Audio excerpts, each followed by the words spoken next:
好，我是梦露，今天呢要来跟你们分享的就是我的 Instagram 调色教学，因为还蛮多人在问我说，为什么我的 Instagram 版面的颜色都比较一致，就是灰灰蓝蓝的感觉。那有人问我说我是用什么样的滤镜，然后也有人问我说我是怎么调色的。但是我之前在那个关于我的50个问题里面，我有回答说我比较常用的滤镜就是 VSCO HB1 这个滤镜。但是除了套用滤镜之外，我也会再调一下光线啊跟对比，反正有一些小技巧。那我就想说今天利用影片一起把我平常调色的方式分享给你们。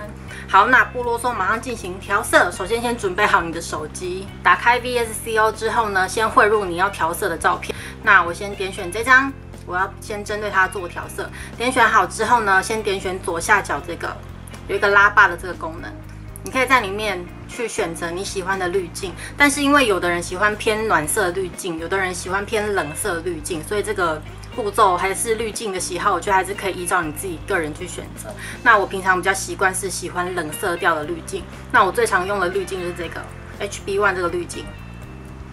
你们可以看一下它套用滤镜前后的感觉，这是套用前，这是套用后。它套用之后，它那个蓝蓝的感觉就会变得更明显。那你可以再点选一次滤镜。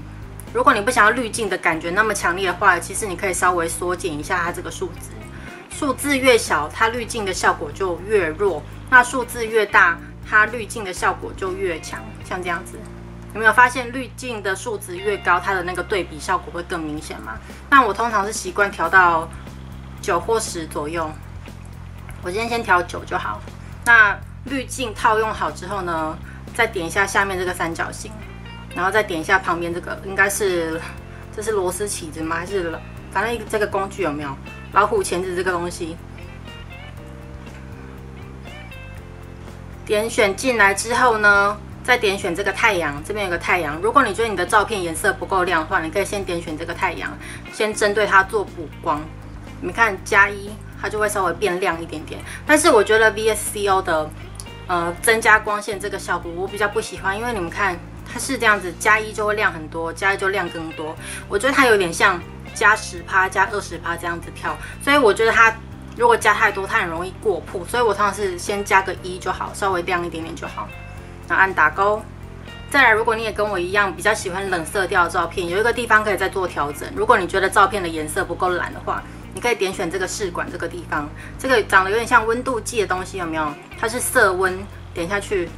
色温这个地方呢，它就代表温度的颜色。如果你向右调，比如说向右调+2，你就会发现照片的颜色稍微变得有点黄黄，比较暖色调的感觉。那是因为我是喜欢冷色调嘛，所以我必须要向左边调。比如说+1，你们看这样稍微变得有点蓝蓝的。之后呢，再+2，看你觉得什么样的效果比较好。但我觉得好像+2那个照片的效果感觉好像比较明显一点点，所以我要+2。+2之后呢，它调整好色温之后呢，接下来我会再利用饱和度这个功能。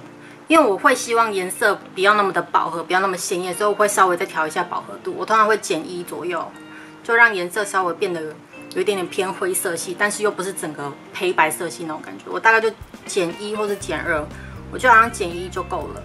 那调整好饱和度之后呢，就按打勾，这样子这张照片就差不多完成。然后你就可以打勾存档。那进入 Instagram 之后呢，把你刚刚在 VSCO 调好的照片先丢进来。然后先调整一下你喜欢的位置，调整好之后呢，再按下一步。那 Instagram 这边其实也是有很多滤镜的，只是我个人比较习惯在 VSCO 先套好滤镜，再丢进来 Instagram 做微调。所以在Instagram 这边，我几乎是不会再套用任何滤镜，我就是点选右手边这个很像螺丝起子这个东西，工具的地方点进去，然后它这边一样可以调整一些亮度对比啊，还是暖色调啊，还是饱和度之类的功能。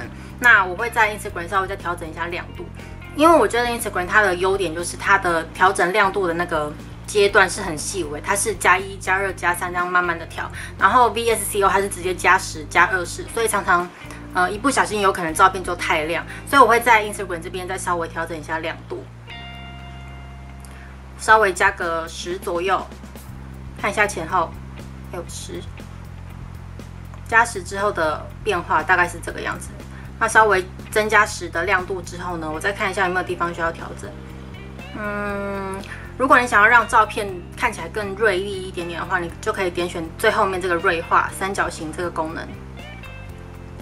然后呢，我看一下，稍微加个30左右的锐化，就可以让那个照片的解析度感觉比较强烈一点点。我加25好了。好，这样子照片就差不多调好了，让你们看一下前后的对比。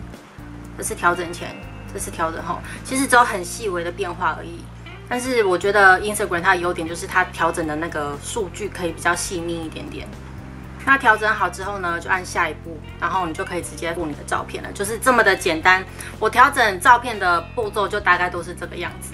那刚刚的调色步骤就是大概我会在一些自拍照和人像照上面用的整个调色的步骤。那再来我要再示范一张，就是有时候我也会拍一些静物的照片，或是风景的照片，或是食物的照片。那他们调色可能又会稍微有一点点不一样。那一样我先进入 VSCO 这个地方，然后先点选这张照片。比如说我想要修这张鞋子的照片，那选好之后呢，一样进入底下的这个滤镜功能，然后一样套用我喜欢的 HB1 这个滤镜。但是我觉得这张照片它套用 HB1 这个滤镜12，就是满格的时候，它的对比好像有点太强烈了，所以我要稍微减弱一下它的对比，大概9就够了，我觉得9就 OK 了。那滤镜选好之后呢，就直接按打勾，然后一样点开底下的三角形。然后点选左边数过来第二个工具功能，那一样先来调整它的亮度。亮度的部分呢，我觉得亮度可以直接增加20，因为增加20之后，它一些照片上面的细节都还在，所以我要先加2，然后按打勾。接下来一样先增加那个色温的感觉，我要再让它变得更蓝色调一点点，所以我再点选色温这个工具，然后。好像可以加减2左右的那个色温感，我觉得刚刚好，不会太过蓝。对，然后一样按打勾。接下来我想要让一些，比如说毛球还是地板的那个花纹再更明显一点点，我会直接在这边点选这个三角形，就是跟刚刚 Instagram 那个锐化功能很类似，应该说是一样的功能。然后我就大概把锐化增加到4左右，你就可以让照片上面的一些细节变得更明显一点点。然后按打勾，那稍微再调整一下照片的大小。我想要让鞋子的比例稍微再大一点点，所以我就稍微做一下裁剪，像这样子。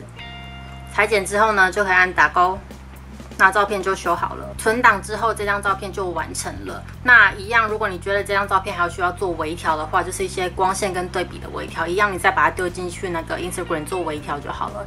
那这张照片，我觉得它是。在 VSCO 就可以处理的蛮好，所以在 Instagram 这边我就会直接把它发布，就不需要再调整。那以上就是我的 Instagram 的调色步骤分享，其实没有很困难，就是你先选好你喜欢的滤镜。那因为每个人喜欢的滤镜不一样，有的人喜欢暖色调滤镜，有的人喜欢冷色调滤镜，所以这个步骤其实是没有太过制式的一个方法。所以是先选好你喜欢的滤镜之后呢，接下来再做一些光线对比，还是锐化或是色温之类的微调就可以了。它其实不会太过困难，就是你调久了，你自然就会摸索出你自己最习惯的那个调色的方法。然后你的 Instagram 的版面也会看起来比较一致，所以就是多练习几次吧。我觉得多练习几次，那个感觉就很好找。那以上就是我的 Instagram 的调色方法的分享啦，希望你们喜欢今天的影片，别忘了订阅我频道，拜拜。